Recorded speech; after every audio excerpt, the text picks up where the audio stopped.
Indian refiners are set to source more crude oil from the Middle East, Africa, and the United States of America.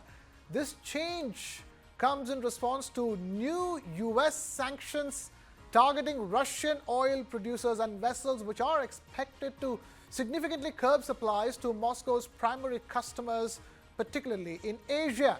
The US Treasury recently imposed sanctions on major Russian oil companies, including Gazprom, Neft, and Surgutneft Gas, as well as 183 vessels that have been involved in transporting Russian oil. These actions aim to disrupt the revenue streams that Moscow has relied upon to fund its ongoing war in Ukraine. Now, as a result, many of the tankers previously used to ship oil to India and China will now be rendered less available, pushing up both prices and freight costs.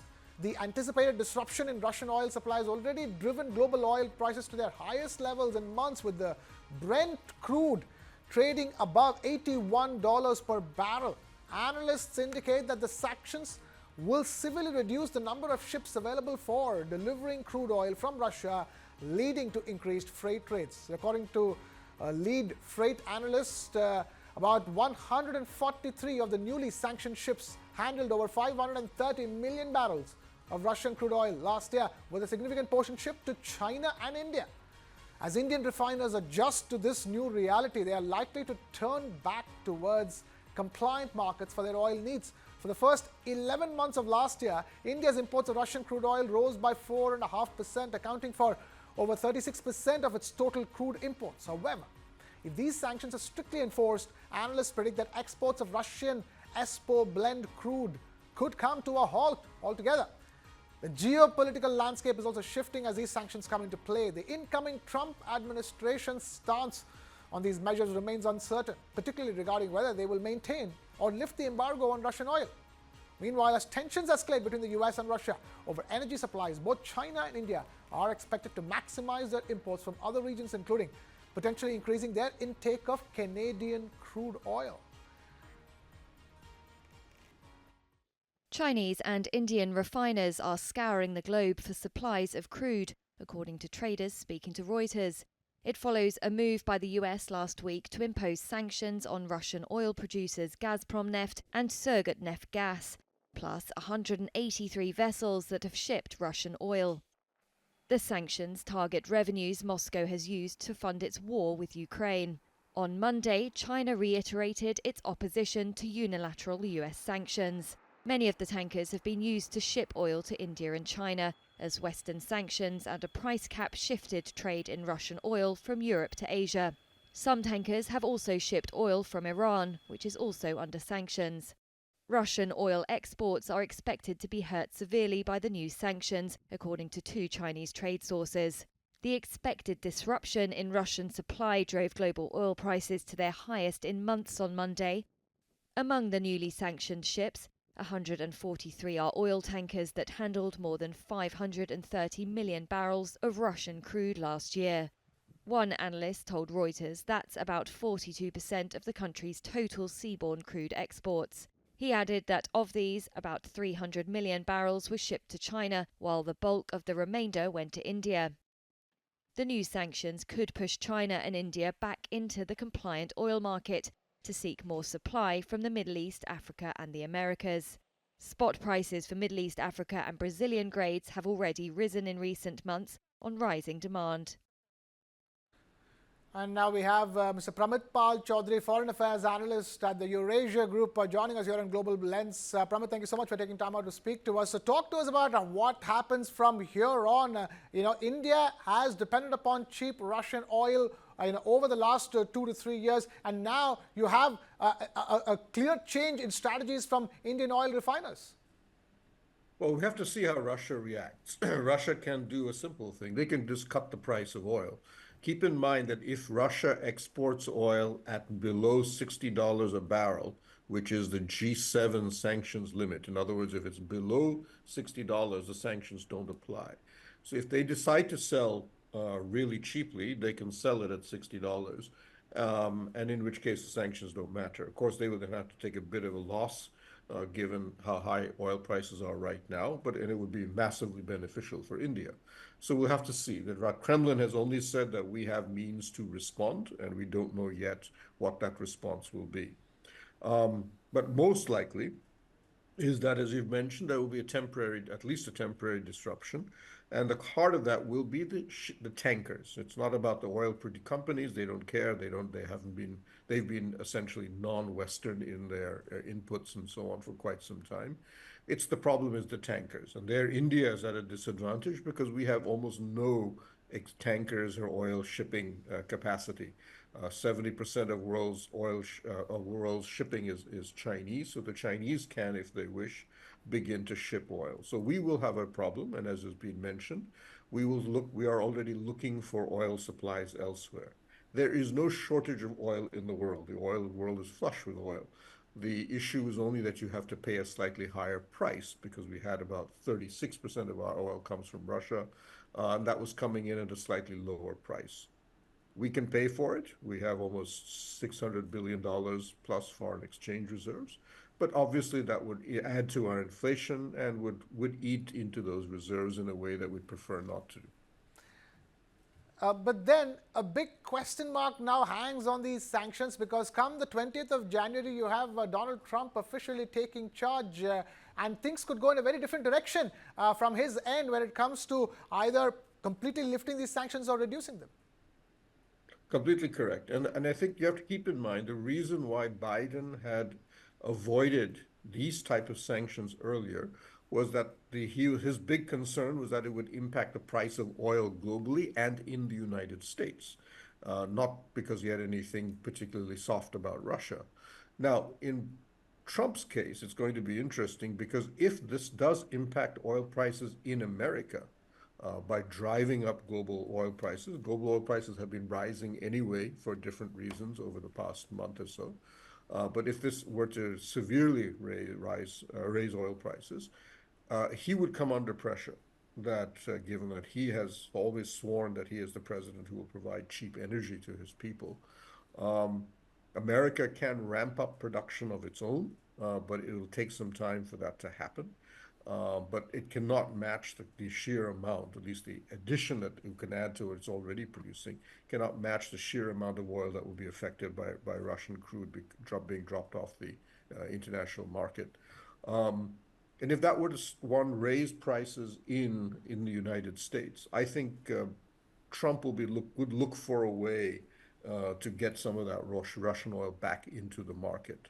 Second, he has always expressed admiration for Vladimir Putin and has indicated he does not have quite as hostile a view of Russia as his predecessor does.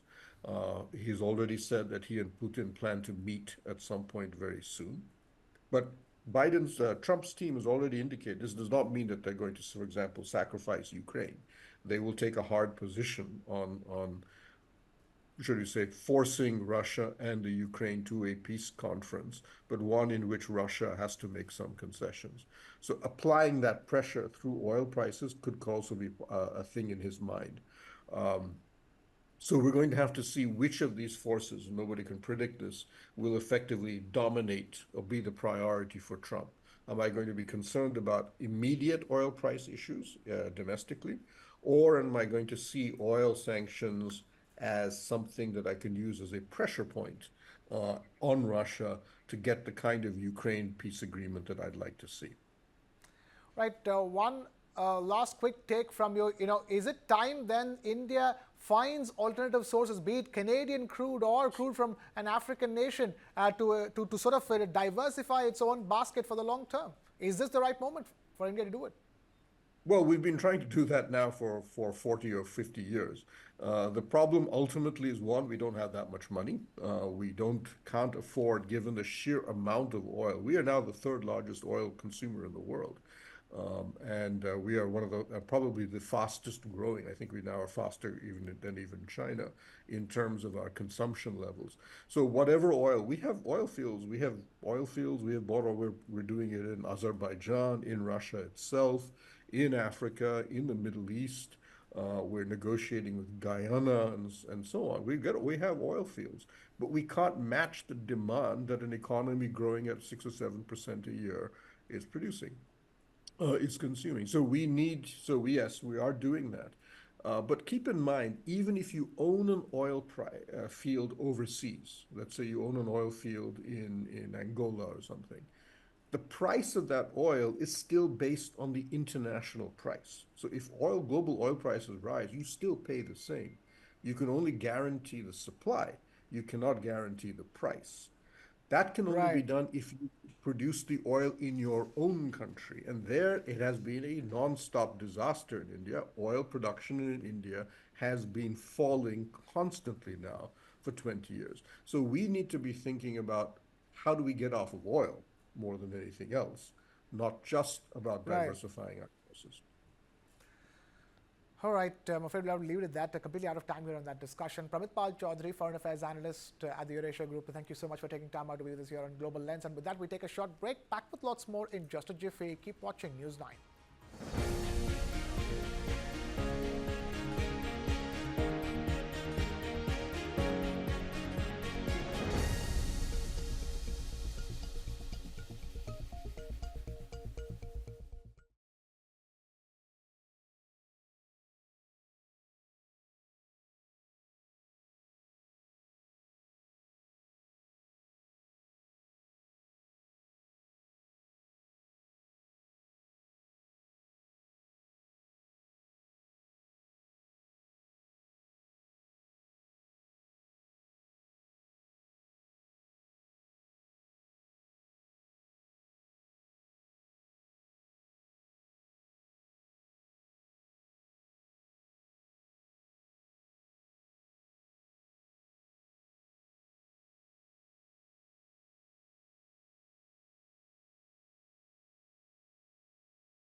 Watching Global Lens, I'm Krishna Kumar.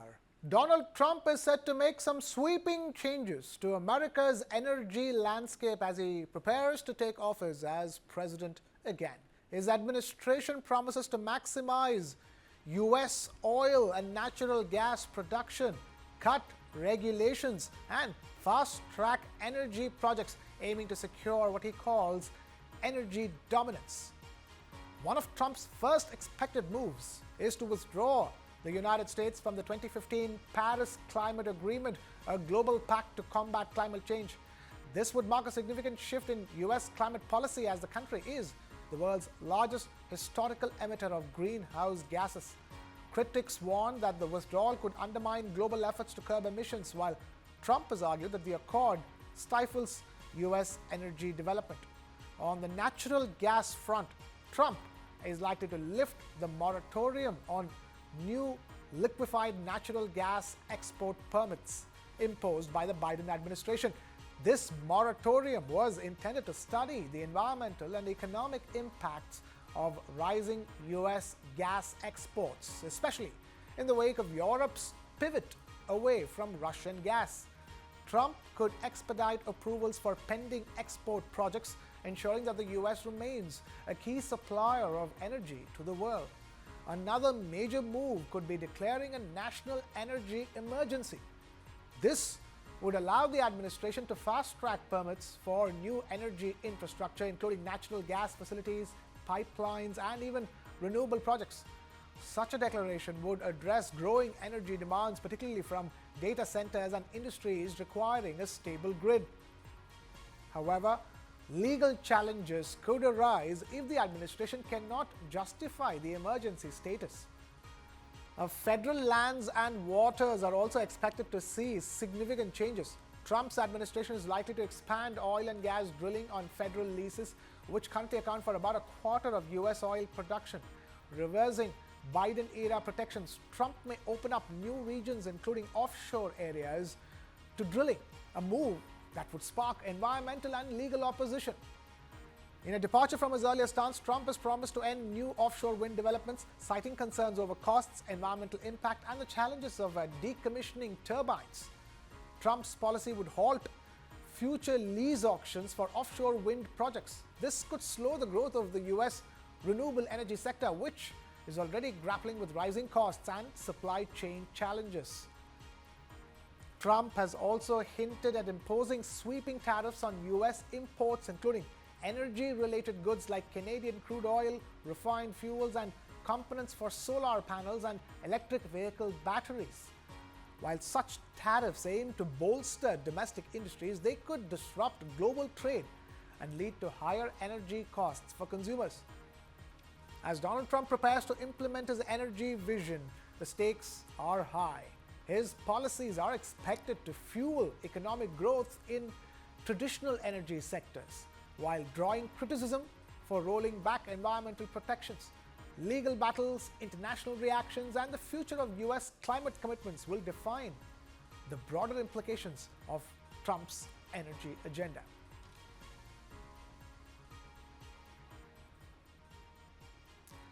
Britain's Finance Minister Rachel Reeves, who faced criticism for traveling to China during a financial market turmoil back home, defended her visit, saying that quote-unquote pragmatic and predictable relations with Beijing would help boost growth and trade.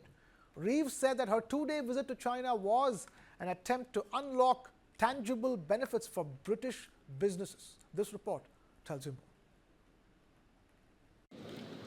Britain's finance minister, who has faced criticism for travelling to China during market turmoil at home, said on Saturday pragmatic and predictable relations with Beijing would help boost growth and trade. Rachel Reeves was on a two-day trip to revive high-level economic and financial talks that have been frozen for nearly 6 years. Under fire because of a sharp rise in British interest rates, Reeves also defended her latest budget. The fiscal rules that I set out in my budget in October are non-negotiable, and growth is the number one mission of this government, to make our country better off. And that's why I'm in China, to unlock tangible benefits for British businesses exporting and trading around the world. Last year, British Prime Minister Keir Starmer, elected in July, and Chinese President Xi Jinping launched the first dialogue between the two countries' leaders since 2018. Reeves said re-engaging with China would deliver trade worth $730 million to the British economy over the next 5 years. China is Britain's fourth largest trading partner. Starmer's aim of boosting trade with China may become more difficult if US President-elect Donald Trump follows through on his threat to impose tariffs on all imports.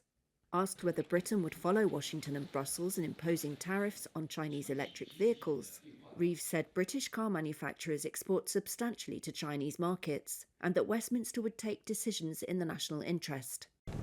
Britain's interest rate rise, due in part to a global bond sell-off, has drawn comparisons with the 2022 mini-budget crisis that forced then Prime Minister Liz Truss out of Downing Street. However, this week's market moves have been less sharp, and there's so far no evidence of that level of strain on institutional investors. Ukraine's President Volodymyr Zelensky has said that he is ready to hand over the captured North Korean soldiers to their leader, Kim Jong-un. Zelensky said that he would hand over these soldiers in exchange for Ukrainian soldiers held captive in Russia. Ukraine's Volodymyr Zelensky said on Sunday that he's ready to hand over captured North Korean soldiers to their leader, Kim Jong-un. Zelensky said Saturday that Ukraine had captured 2 North Koreans in Russia's Kursk region. Now he says he would hand them over in exchange for Ukrainian soldiers held captive in Russia. If Kim Jong-un remembers these citizens at all and can arrange an exchange for our soldiers held in Russia, we can transfer these soldiers. In a post on X, Zelensky shared a video showing the interrogation of 2 bandaged men who were presented as North Korean soldiers. Reuters chose to blur their faces and could not independently verify the video's location, date, authenticity, nor the affiliation of the people it shows. In the video, one of the alleged North Korean soldiers says through an interpreter that he had been told he was on a training exercise. He appears to say that he wanted to live in Ukraine, but if he was ordered to return to North Korea, he would go. It marks the first time Ukraine has announced the capture of North Korean soldiers alive. Kyiv and its Western allies say North Korean troops entered the war on Russia's side last October. We now assess that there are some 10,000 North Korean soldiers in total in Russia.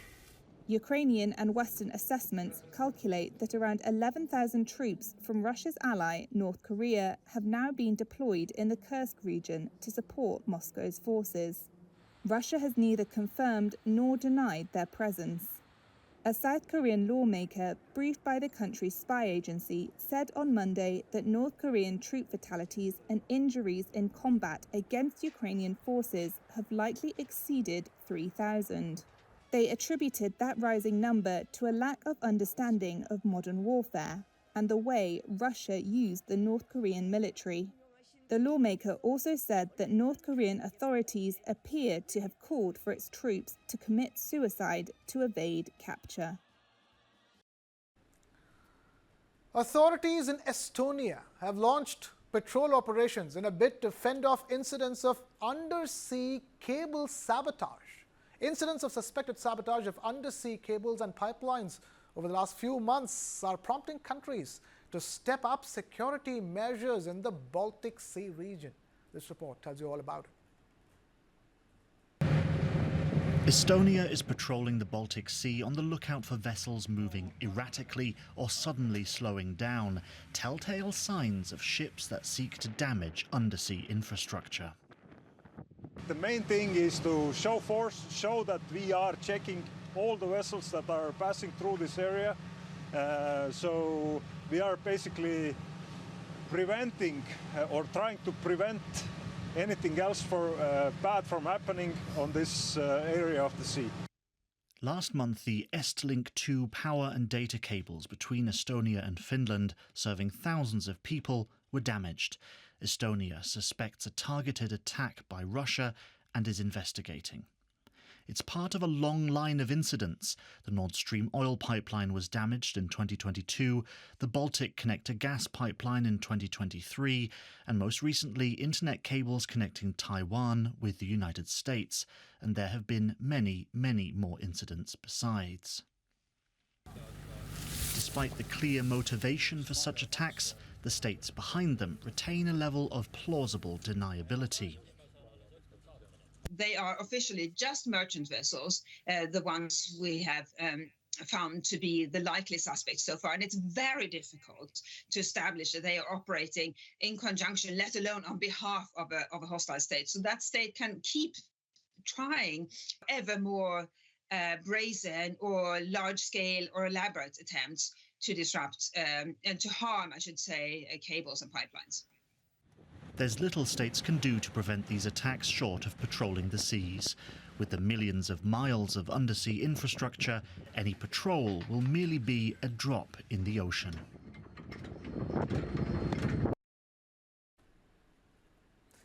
From backstage worker to concert pianist, career breaks come in all shapes and sizes.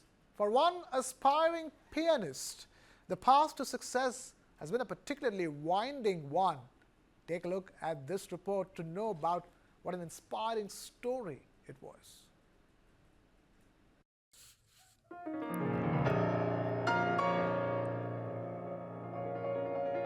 When I came here to Flagey, my employer already knew that I played. But he didn't know who I was or how I played.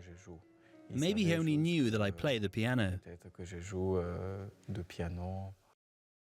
The concert hall at Place Flagey in Brussels is one of the most prestigious in Belgium, and it didn't take long for the venue to discover Ionut Chibutariu's talent.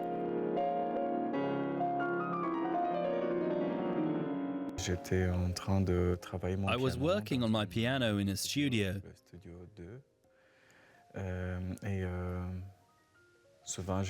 And often I record myself to help improve. And while I was listening to this recording, the manager for the jazz section was also there.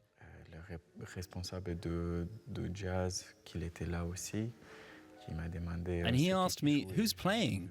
And I said, "That's me on the recording." Up until then, his colleagues knew him mainly as being one of the backstage team.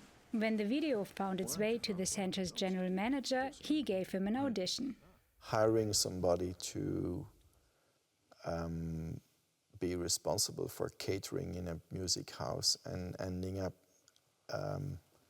with somebody who seems to be a fantastic pianist and working on a career is really, it's not awkward, but it's not a usual way of doing things. The concert venue is supporting its employee to bring him back on stage, paying for advanced piano lessons. Chibutario has been spellbound by the instrument since an early age.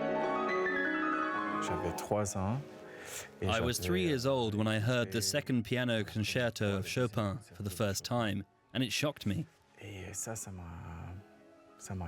I instantly fell in love with this instrument and the way the pianist played it.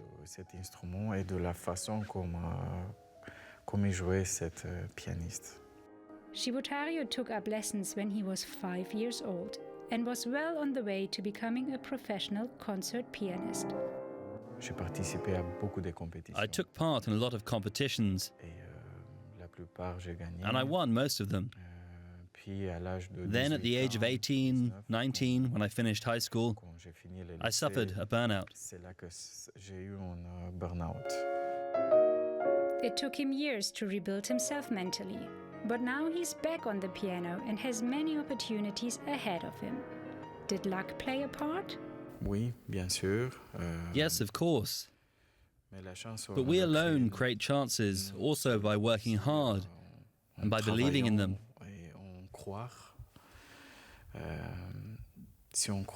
What you believe will become true, and when you work a lot, I don't see why it shouldn't work.